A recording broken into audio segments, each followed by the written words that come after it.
Hello, everyone. Good evening, and thank you so much for being here tonight. My name is Shalaya Yazdi. I'm a public health practitioner and a student at Touro University. We have a lot going on, and in such difficult times, it could be really difficult to balance positivity, productivity, and self-care. So Dr. Schubrook and I came together and said, well, let's share our wellness resources with our community. So that's why we created this webinar series, so we can bring you the tools that we feel could be helpful during this difficult time.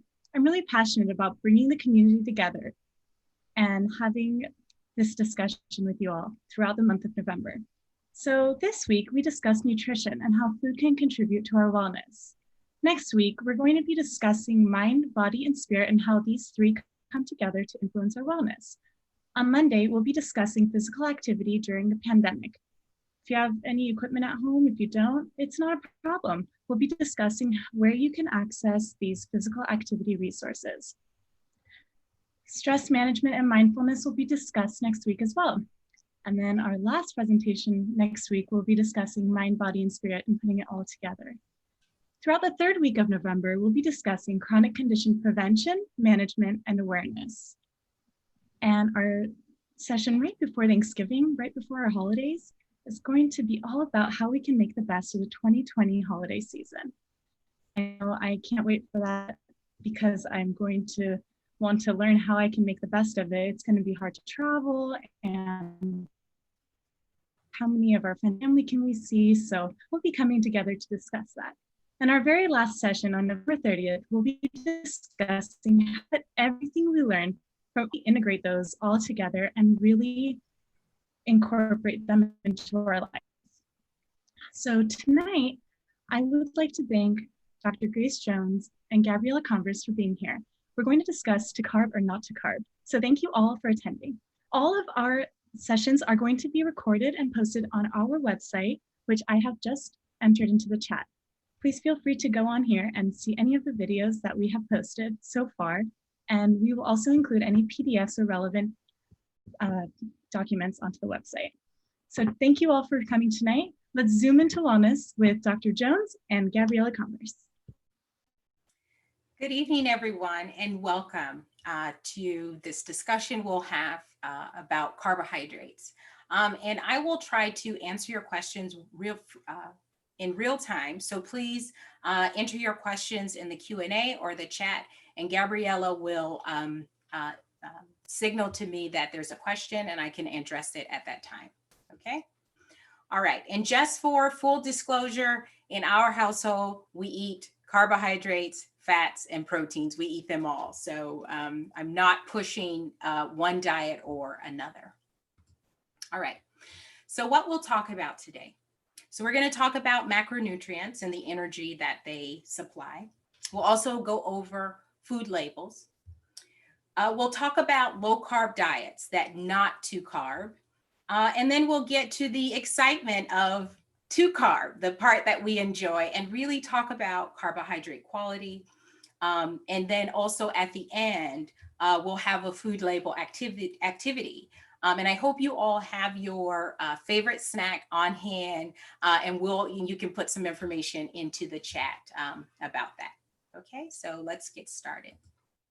All right, so macronutrients. When I first showed you this picture, you probably thought, oh my goodness, she's got cookies and cheese and meat and oh my goodness. But when you step back now and look at it and start to say, okay, where are the micronutrients in this, right? You start to get a different picture, right? I have fat and protein. I have alcohol and carbs. I have carbs, fat, and proteins in these foods, right? And so when we start to ask, well, what are these carbs? What are these proteins? What are these fats?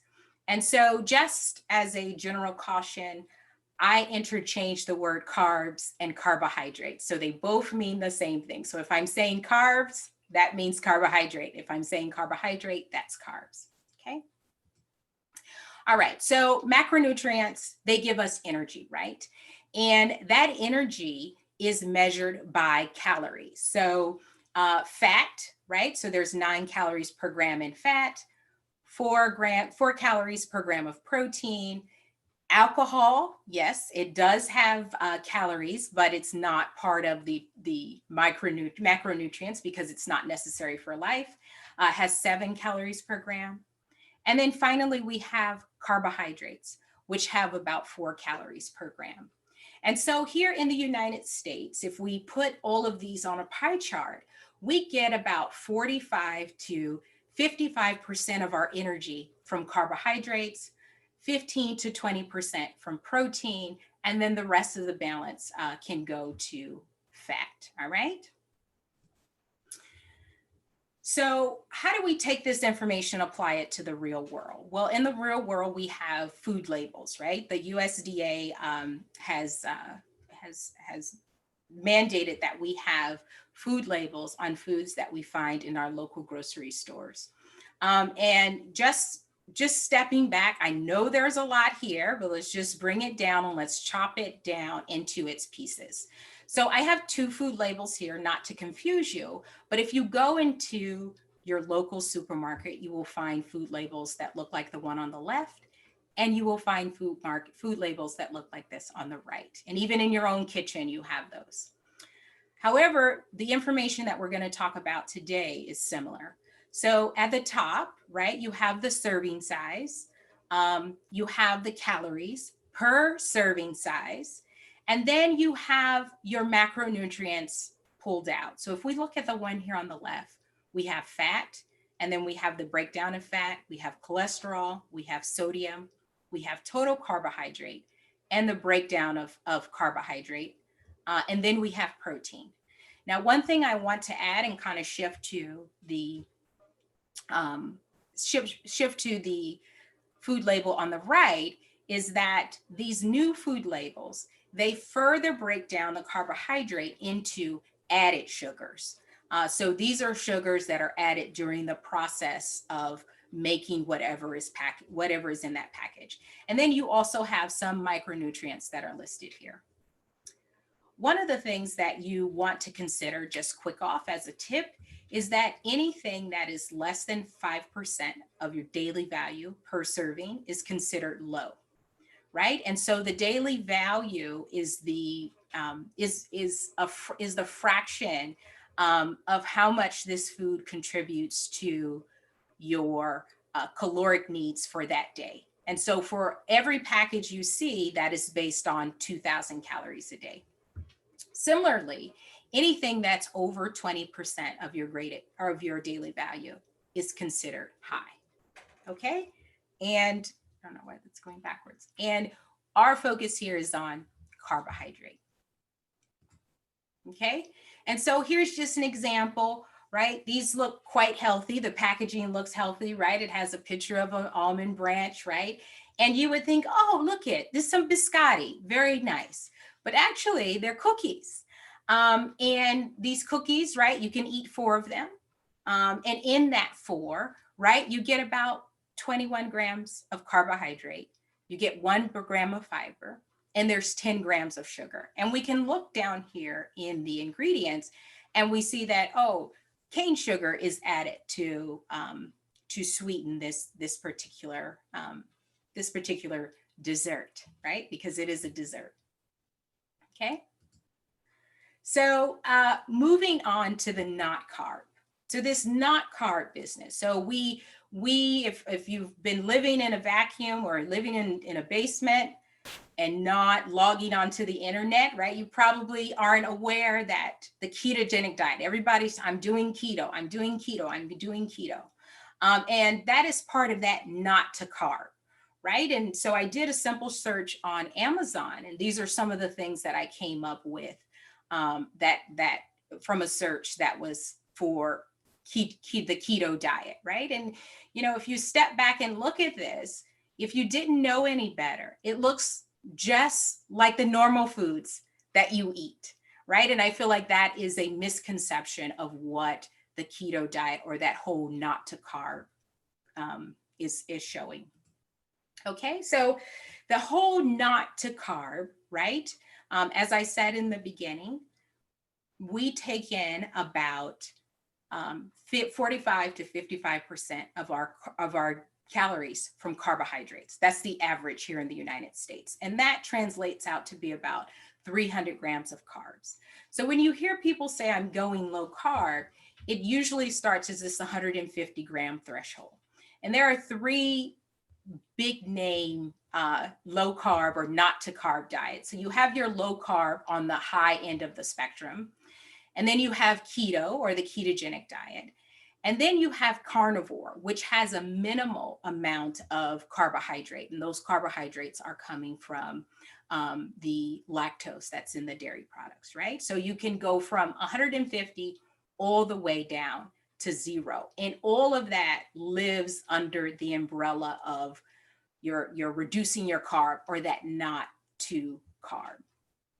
And one thing that you notice aside from this carnivore is that low carb and keto, you actually eat fruits and you actually eat vegetables. It's not all bacon. And so I think to kind of dispel the sweet spot, the ketogenic diet, right? A well-formulated ketogenic diet is that you're consuming about 20 to 50 grams of carbohydrate per day. And on the left here is a outline or pictured the different foods that you can eat. And on the right, these are the foods that you should avoid if you're on a ketogenic diet, right? And some of these things, even if you're not on the ketogenic diet, you should, I shouldn't say should, you can reduce or avoid, right? And so one thing I want to mention before I move on is that if you've noticed anything about people that are on low carb diets, right? A lot of foods have been substituted and they're making a lot of things. And cauliflower is one of those things that has been changed into pizza, has been changed into bread, has been changed to so many things. And in answering this question, does anyone have a recipe for using for making Reese's peanut butter cup using cauliflower? You would be like, no, that's ridiculous. However, after a very short Google search, an attempt has been made. And I'll leave you with that for the no carb portion of the talk. Are there any questions to this point, at this point? One question actually did just come through, and it says, are there any red flags that we should look out for when looking at nutrition facts, like certain preservatives or flavorings? So those are part of the nutrition facts. It's not in the purview of this talk. We're talking about the macronutrients. There is information about different preservatives and dyes that I don't have in front of me to really say these are things that you should look out for, but I could definitely get back to you on that. Moving on to the 2-carb. So I don't want to trigger anybody, but look at all of these wonderful carbohydrates, this beautiful rainbow of fruits and vegetables, the pastas, the breads, more fruits, and then all the fast foods, the French fries and the sodas and the hot dogs. So what does all of this mean? And are all of these carbohydrates equal? When someone says, "Oh, I'm gonna carb load," does it mean that I'm drinking soda and French fries, or is it something else, right? And are all these carbohydrates equal, right? Dr. Jones, there's one more question in the chat. Go ahead. Okay. What is a generally healthy amount of carbs to intake per day? So the USDA has said that the amount of carbs that people should eat should be about 300 grams, that 45 to 50% of carbohydrates in their diet.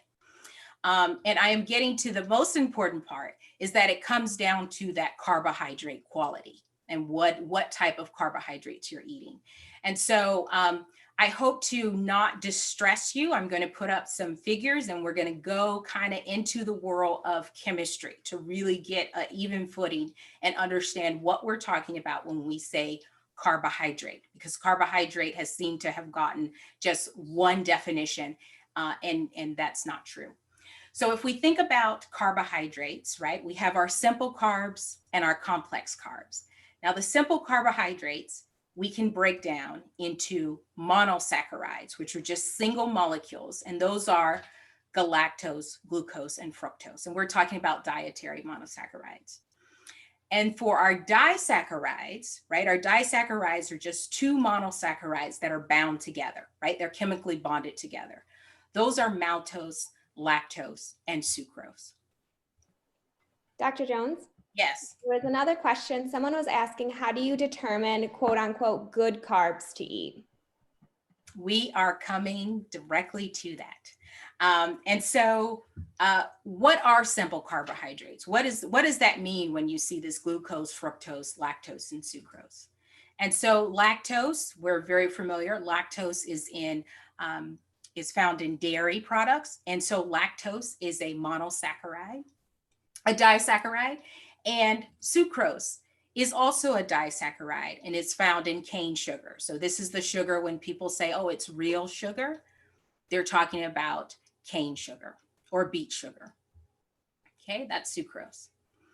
And then the famous sugar, the one that gets all the bad rap, is high fructose corn syrup. So what exactly is high fructose corn syrup? High fructose corn syrup is glucose and fructose. It's a mixture of those monosaccharides together. And the high just refers to the proportion of glucose and fructose. And in most foods that we consume here in the United States that have high fructose corn syrup, there is 55% fructose, and then you have a fraction of that 45, and most of that 45% that's left over is glucose. So high fructose corn syrup is a mix of glucose and fructose. Sucrose is glucose and fructose that are covalently bound together. And in the end, your body absorbs those monosaccharides. Your body absorbs glucose and fructose as single monosaccharides.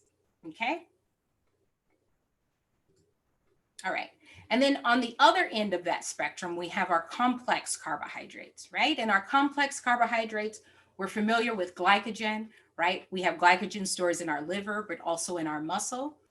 That glycogen is, again, it's a polymer of glucose. So it's glucose that's strung together, and it's a highly branched molecule.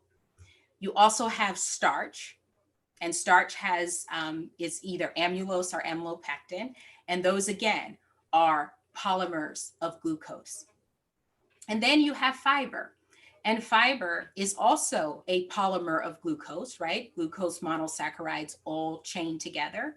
However, we as humans, we have the ability to break down starches because of the bond. We have an enzyme that can cleave that bond.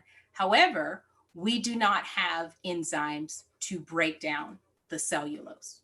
Okay, so that's that distinction. Simple carbohydrates versus the complex carbohydrates. Complex carbohydrates, they are huge polymers of glucose, the three that we're talking about here. All right. So what are we eating here in the US? And so I understand this graph. It's very busy, but bear with me. So what you want to look at are the oranges. And on the left side, it's saying that is the percent of the population that is taking below this orange, right? They're below the recommended daily value. And so here in the US, I'm just going to start with the top two. We are below the recommended intake for fruits and vegetables. On the other side, where we're winning, right, where we have a lot of intake of added sugars, saturated fat, and sodium. And so we're coming back to the carbohydrates. We're talking about those added sugars. And so where are these sugars coming from? Right? And so I have another graph here, or pie chart here. And what we see is that over 70% of the sugars that we're consuming, these added sugars, are in beverages that aren't milk. They're not talking about lactose, and they're not talking about 100% fruit juice, right? They're talking about the sodas, the juice drinks, and then the snacks and the sweets. And then you also have this proportion that are grains, mixed dishes, dairy, and condiments. And at the very end here, right, it goes with the other chart from the other chart that shows that we are not getting a lot from fruits and vegetables and 100% fruit juices. And those sugars are added in processed foods, right? They're added when you add sugar to your coffee, syrups to your coffee, pancakes, or syrup to your pancakes. All of these things are added sugars. And then when you have concentrated fruit, which are often jams and different spreads. So we are, as a whole, collectively consuming a lot of sugar. Are there any questions at this point? Yeah, there's one more. Someone said, so does that mean that fiber or foods that are high in fiber are considered good carbs? Yes, and we'll go into why they are beneficial for your health, or they're helpful. Okay, so why are we talking about all this sugar? Why are we talking about carbohydrates? And it really boils down to the impact that they have on health, whether you're thinking about your heart and cardiovascular disease, whether you're thinking about blood glucose levels and diabetes, or your liver, or even neurocognition and strokes, right? All of these things, the foods that we eat play a role in these diseases. Okay. Dr. Jones? Yes. There was another question that said, are sugar-free syrups or creamers that have stevia in them okay? I would say, that's a tricky question. I would say in general, yes. In general, yes, they are okay. And we'll get to that point in a minute. All right. So now that we talked a little bit about what carbohydrates are, the simple and the complex, right? Now we kind of drill down into the source, right? Where do you get these carbohydrates from, and why that starts to matter? And I've kind of pulled down three things. Your carbohydrate source matters for glucose absorption, which impacts your blood glucose level. The micronutrient intake, right? These micronutrients are important for enzymes, and these enzymes play a role in your health and metabolism. And then we'll get to that important fiber intake, why that starts to matter. All right. So if we start with glucose absorption, and we have this graphic here of the stomach and the small intestines, and on the left, if you have a fiber-rich meal, you see that the absorption of that glucose into your bloodstream is very slow, right? Compared to when you have a low fiber meal, that absorption is very quick. And so this is where you get the understanding of the glycemic index, right? Where you have foods that spike your blood glucose, or foods that help to slowly absorb the glucose that you've eaten. And a lot of that has to do with the fiber that's in that food. And so I show an example of a glass of orange juice, or this is a half a glass, but a glass of orange juice, right? A glass of orange juice takes about 6 oranges. You need about 6 oranges to make. And you can drink that orange juice, I don't know, in a minute or two. But can you eat 6 oranges just off the table? No, you already know, no, your stomach would hurt. And part and partial is because the fiber that is in that orange, right? And so you slow down the absorption.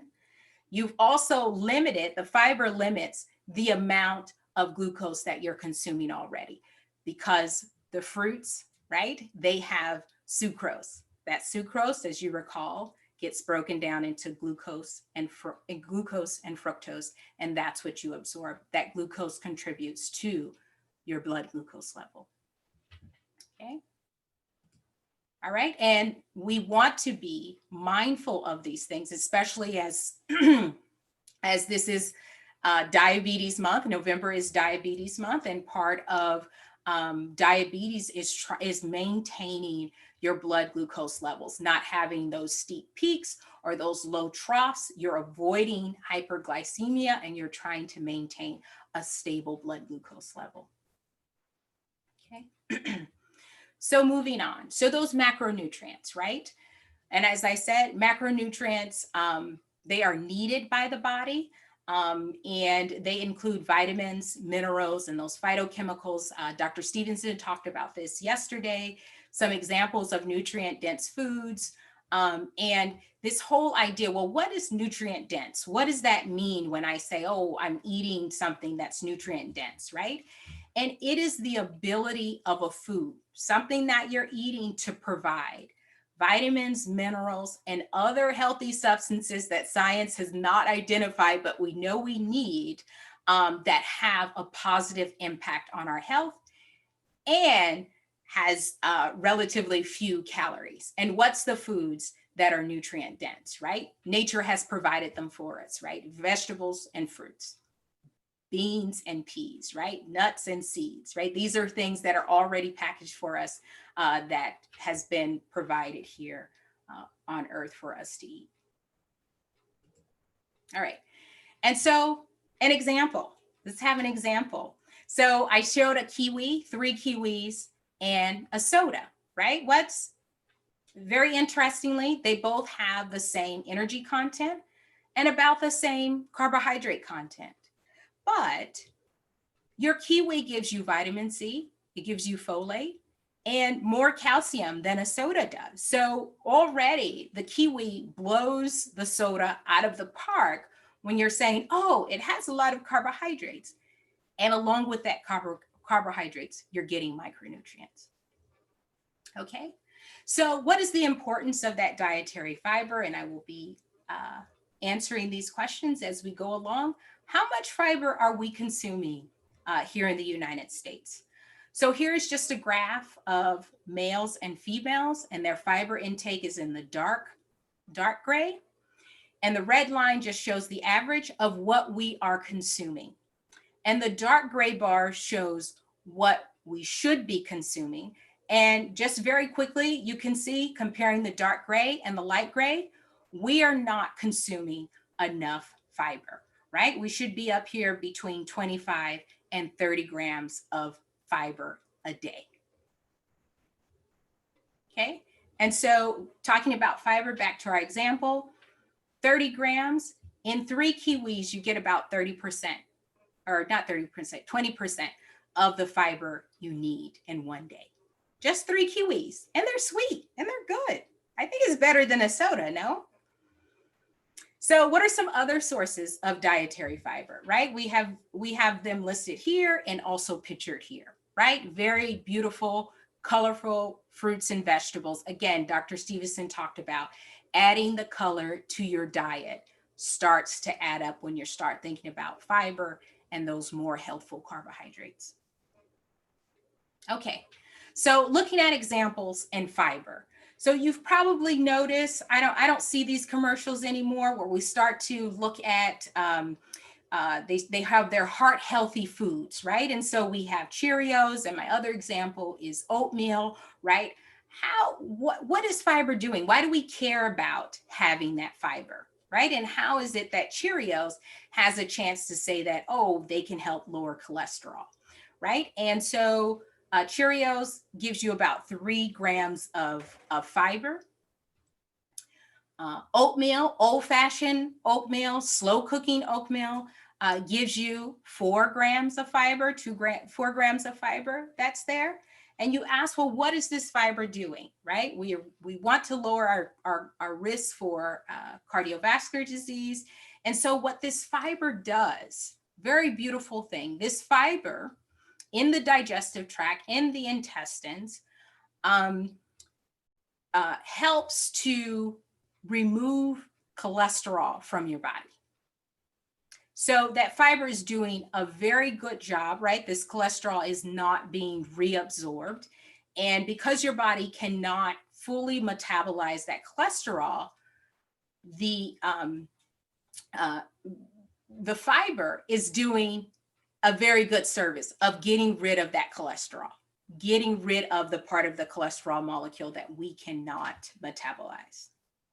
So that's very important in now how Honey Nut Cheerios and old-fashioned Quaker Oats help to, the fiber in them help in your quest of being more healthy.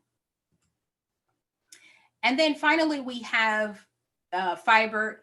Diets high in fiber can relieve certain conditions, constipation, hemorrhoids, and IBS, and there's different mechanisms that by which fiber does that. And so I want to end before our before our time is up with asking, well, I hope I've imparted to you that all carbohydrates are not equal, right? And so we should increase, we can increase our intake of fruits and vegetables, reduce our intake of those simple carbohydrates, and be mindful of the intake of pastas and breads, right? And really looking to see whether they have the whole grains. And in the end, for this section, I want to and hope to have imparted that when we eat more healthful foods, we can have a positive impact on our health. Okay, and Gabriella will list some resources here. So Health Meets Food, we are in a partnership with them. There are free resources for recipes. This is the link that will take you there. There are also videos and some handouts that are there. They are, there's a lot of scientific data that shows that the Mediterranean diet is helpful. That has been mentioned, right? It's part of that blue zone diet. And then finally, another resource we're just kicking off is the Functional Nutrition playlist on Touro's YouTube channel. And so the students have put together some kitchen skills and cooking videos, and we hope to have to increase the number of those as the day goes by. As I said, we just launched that. So thank you. And so at this time, are there any questions, Gabriella? Yes, there was an additional one. Sometimes these fish foods can be expensive. Can I buy canned or frozen foods and get the same benefit? Absolutely.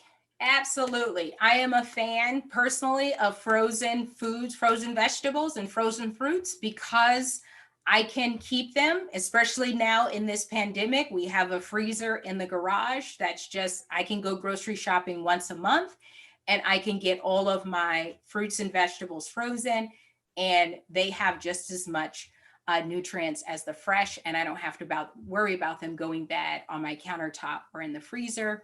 And then also for canned vegetables, I would suggest rinsing them off, especially if you don't buy the ones that have the reduced sodium. There was another question too. It says, what's your opinion on powder fiber supplements for those who do not consume enough dietary fiber on a daily basis? Do the supplements work as efficiently? So yes, those supplements are good for their purpose. However, when we start, if I have the chance to answer that broadly, when we start to extract certain things and say, oh, I'm getting my fiber from my 3 tablespoons or 2 tablespoons of Metamucil, you're not getting the additional vitamins and minerals and phytochemicals and those other things if you had eating whole fruit or whole vegetable and getting it from the natural source. So yes, while they are okay, the point is to now try to incorporate more of the natural sources so that you're getting the things that are co-packaged in fruits and vegetables. Okay, we're good. All right. So it is your turn. I've been talking now for a long time. And so it's your turn. Gabriella will manage the chat and the Q&A. So we're going to look at some carbs and some favorite snacks. If you have some snack favorites, please type them in, tell us what it is, and tell us about their carbohydrate content. So part of the activity that we'll have, and I apologize for the distortion of this image, is talking about sugar. We're coming back to sugar. We're coming back to those simple carbohydrates that we tend to eat. So a couple of years ago, the American Heart Association put out a recommendation for the amount of added sugars we should consume as men, women, and for children. And so for men, they should consume no more than 9 teaspoons. 9 teaspoons are about 36 grams of sugar. Women, on the other hand, 6 teaspoons, and that's about 25 grams. And the same for children. Actually, they should have less than the 25 grams, less than the 6 teaspoons. Okay, so with those things in mind, I want you to, again, in the chat, kind of put down, this is my favorite food, and this is how many grams of sugar that it has. And we'll get to that. Is there another question, Gabriella? Yes, there's another question. It says diabetic patients are often recommended to reduce carb and sugar intake. This leads to the misconception that causes them to avoid foods like fruits, vegetables, and whole grains. Thinking biochemically, what should a recommendation be for diabetics?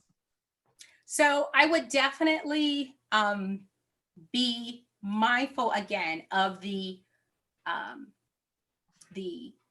sugar, the added sugar, and also the carbohydrate content, right? And you start to run into trouble. For example, you have cotton candy grapes, right? And those are a food item that have been genetically modified to be sweeter, to get people to eat more grapes. And so it's thinking about the carbohydrate content that is in that particular food item that you're eating. And so I have an example here of blueberries. We're going to come to that, where you can start to think out, I don't have to not eat fruit. I can be more judicious about the type of fruit that I eat. Okay, so let's have that in mind, the 36 grams for men, the 25 grams for women and children. Okay. There was one more question before we got to the actual examples. Someone just wanted to know if you could elaborate on the difference between the canned fruits and frozen fruits specifically. Do they individually have the same nutritional value? So the frozen fruits are more similar to the fresh fruits. They're just frozen. You start to run into trouble, and you have to be mindful when it comes to canned fruits, as some of them they're canned in a syrup, right? And that is where you run into trouble with canned fruits, right? And you have to be mindful to look on the packaging to see, okay, are they in syrup? And even if they say in light syrup, that is adding sugar to those, to the canned fruits. Okay. And there was an example of a snack. Did you want me to read that right now too, that someone put in the chat? Yeah, absolutely. So someone said that they're snacking on chocolate chip cookies from Trader Joe's, and they have the total serving size has 10 grams of sugar and 19 grams of carbs. So are those the 10 grams of sugar? Is that added sugar?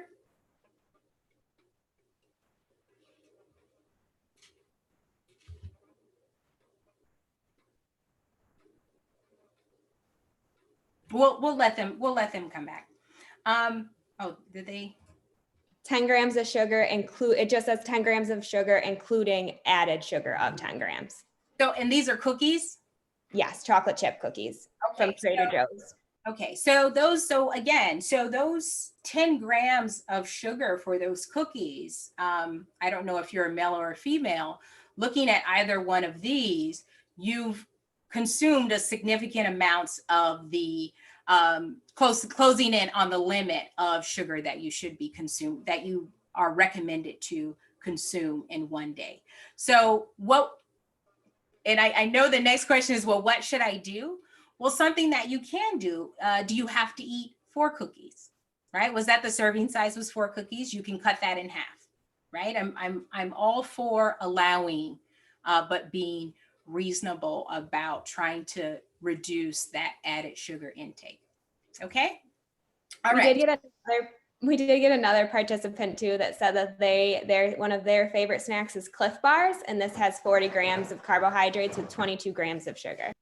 Yes, isn't it? In the chat, I saw the exclamation point of wow. So when you really start to look at the nutrition facts, you start to get oh my goodness, right? And that, I would say, have the oh my goodness moment, but step back and say, do I really need to consume this CLIF Bar? And if I do I need to cut it in half, or can I substitute it with another snack that I like, but has less added sugar?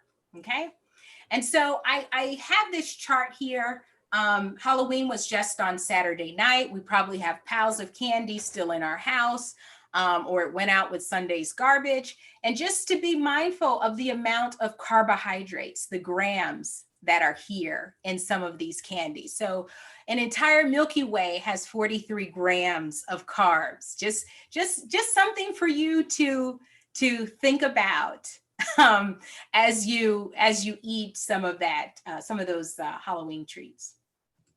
Okay, so for this Chobani, right, or Chobani, right, this yogurt, it's a Greek yogurt, and it has this nice only natural ingredient. So in the chat, can you tell me, does it have or doesn't it have added sugars? And if so, how many? How many grams of added sugars, if it has any at all? What are your thoughts?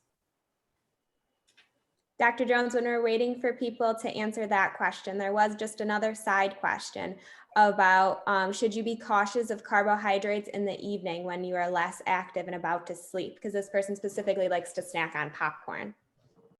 Okay, so there's interesting information that's data that's coming out now about the timing of food and when you should eat and when you shouldn't eat. I'm not up to date on the types of food you should eat and when, but overall the time that you should eat. It's been suggested that, having a lunch, a heavy lunch, and then having a not so heavy dinner, and that is the best way to kind of distribute the intake of calories that you consume. So that those data are really showing that the middle of the day, the early part of the day, is the best time to consume calories. And that's part of that whole time restricted feeding data that are coming out now. No guesses. No guesses. Okay. All right. Oh, wait, got one. Yep. Someone said, I'm guessing that it does have added sugar. 5 grams is what they guessed. 5 grams of added sugar. Okay. All right. So we have the label here. And so if we look, the total carbs are 18 grams, and we're not surprised that it has carbs because it is a dairy, right? And we know dairy has lactose, which are carbohydrates. But if we look here, we have total sugars, 15 grams, including 11 grams of added sugar. 11 grams of added sugar, right? And we are already halfway there. And this is only breakfast, right? With what we should have for the added sugar.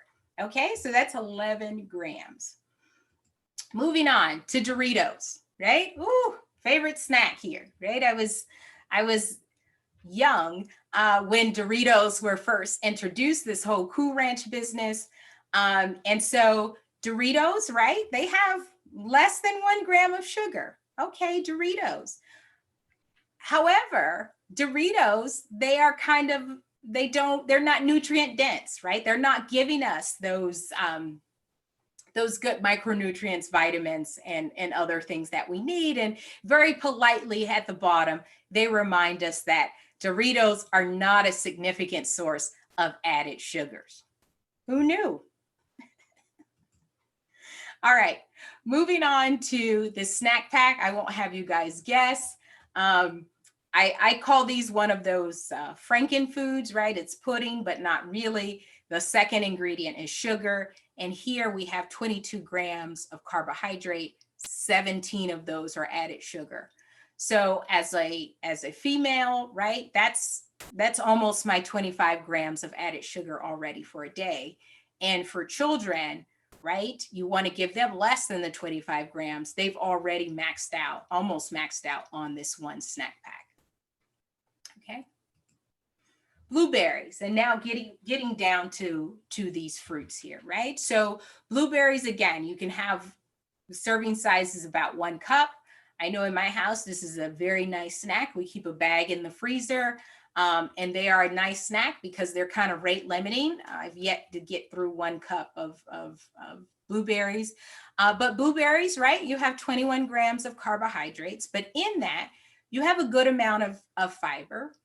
And yes, you have 15 grams of sugar. There's no added sugar. And on top of that, the fiber, you also get a lot of the micronutrients that are coming in alongside with the fiber from those blueberries. So it's a nice snack. Dr. Jones, there was a question of why is the daily intake based on gender and not weight? That's a good question. And I don't know the direct answer to that, but I do know, I have an issue with this as a researcher, is that here in the US, there's a idea of one size fits all, right? So our dietary recommendations are based upon a low fat diet, right? We're getting about 60% of our, or 55% of our caloric intake from carbohydrates. And that does not fit everyone. So it is, I feel like it is something to try to present a streamlined set of recommendations, and then move and try to move forward from there, where things start to get more personal for you. Okay, did that answer your question? All right.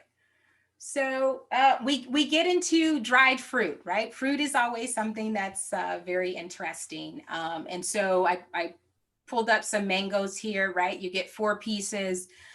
You get 2 grams of fiber, but you also get 20 grams of sugar. It's not added sugar. And so here again is another one of those. And for me personally, this would be something that's a slippery slope food. I would not buy this. I can only have 4 pieces, and I don't think I would be able to stop at 4 pieces. So that's something that you personally, you have to be mindful. Oh, it's something good. It has a good amount. It has some fiber in it. But you're also getting about 20 grams of sugar in just 4 of them, right? And it's kind of like Lay's potato chips. Who can eat just one, right? You start to have to think about what, again, this personalization of, okay, what does this mean for me? All right. And we're moving on to something, right? A crunchy snack, these Sesame Sticks from the food market. And so these sticks, right, they have very little fiber. They have 13 carbohydrates. And so, it's a 1/3 cup, but it has, it has a lot of, it has some micronutrients there. And I feel like a good amount of fat that's there. Right. So it's a snack. Moving on to, one of the popular snacks, right? Nature Valley really came out. Another confusing things about some of the food labels is now the serving, right? You have on the right 2 bars, on the left 2 bars, and on the right you have the 1 bar, right? And so you see for your total carbohydrate here, 2 bars are 26 grams versus 13, right? It's almost double. And your added sugars here, right? 1 is 6 gram, 1 is 11 gram. But the tricky thing about this is that you have 2 bars in one sleeve. And so when you're eating them, right, chances are I'm going to eat the second one because I don't know when I'm going to come back to the second one. It could be stale by then, so forth and so on. So that's something to be mindful of, is the packaging and the serving size, right? And when those, and how they're packaged, and then they are packaged into these different sleeves. And one thing that we have in our house, and if you want to be mindful about serving size, are the small little snack bags, the snack size bag, right? So when you eat, you open something already, you're putting that extra serving in another bag, zipping it closed and putting it to the side, and then you can eat the appropriate serving.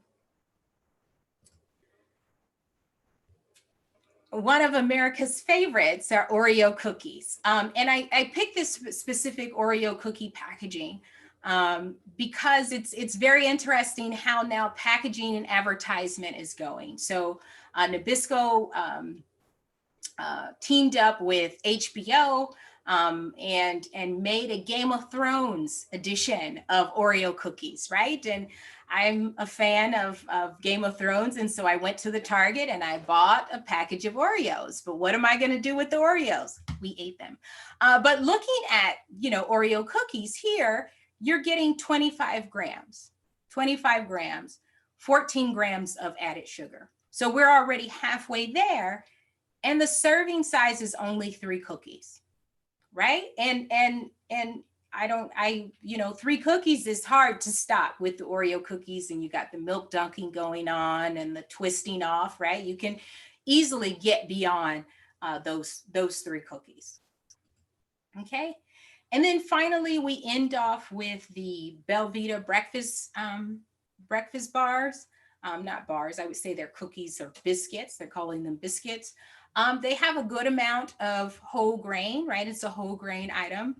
And they're giving you 36 grams of carbohydrate, with 11 of those being added, right? And so here you're consuming half of the sugars, half of your 25 gram allowance that you're given as a woman. And so again, one thing you can do here is not to say, oh, I'm gonna not buy Belvita because they're bad. You can play with the serving size, right? And get those little baggies. Or you can, this is something that, oh, it's a to-go snack. When I get into a jam, I have something that's more healthful than me stopping at the local McDonald's or one of those stores. Okay, so in the end, I leave you with making the idea of choice and making better choices about the carbohydrates that you consume. Choose snacks with less added sugar. That's a very big thing. Choose more fruits and vegetables. And someone asked about that: fresh fruit, frozen fruit, or canned. I didn't touch on this because I feel like that's a belabored point, but drink water instead of sugar sweetened beverages, right? Those juice drinks, those sodas, right? People are moving back from sodas, but other sugar sweetened beverages are taking the place of soda, right? So you're getting, again, consuming sugars without the benefit of fiber that's there. And then also higher fiber bread products and consuming the whole grains. And I have this last slide here of this gentleman here at this crossroad and the power of choice. And it is a choice. And I feel like a lot of the media, a lot of what's going on is saying you're 100% healthy or you're 100% not healthy.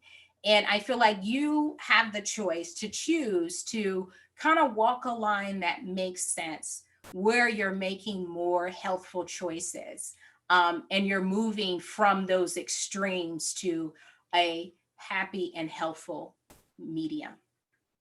And I think that's it. Thank you. Well, we want to thank you, Dr. Jones and Gabriella, for a very engaging and colorful and appetite stimulating event. We are so happy that everyone has joined us tonight. And just a couple reminders: you have been given a link in the chat to do an evaluation. please do that evaluation. It helps us to make further programming, and it also helps us to know what services you need. As Shalaya has mentioned in the chat as well, you can get the recordings of these events as well on our Zoom into Wellness website. And then finally, I'm happy to announce a partnership between Touro University, Sutter, Solano Medical Center, Walgreens, and Solano County Public Health. We're starting a drive-through free, well, let's say free first, free drive-through flu vaccine tour. So our very first session is this Sunday, where 100 people can get free flu vaccines at Holy Family Church in American Canyon. And then we have 3 dates in Vallejo later this month. I've put in at tu.edu/flu. You can actually see. And again, if you don't know, this year more than ever, the flu vaccine is critically important. As a healthcare provider, I know that when I see patients all the time, I'm assessing for COVID. I don't want to be confused between COVID and the flu. They're treated very differently. And we have now had at least 3 people in the county that have had both influenza and COVID. And we don't want you to be number 4. So get your flu vaccine, and we're offering them for free, and they'll be drive-through, so you don't even have to get out of your car. So thank you for attending. Thank you for a very engaging program, and we hope to see you for future events for Zoom into Wellness.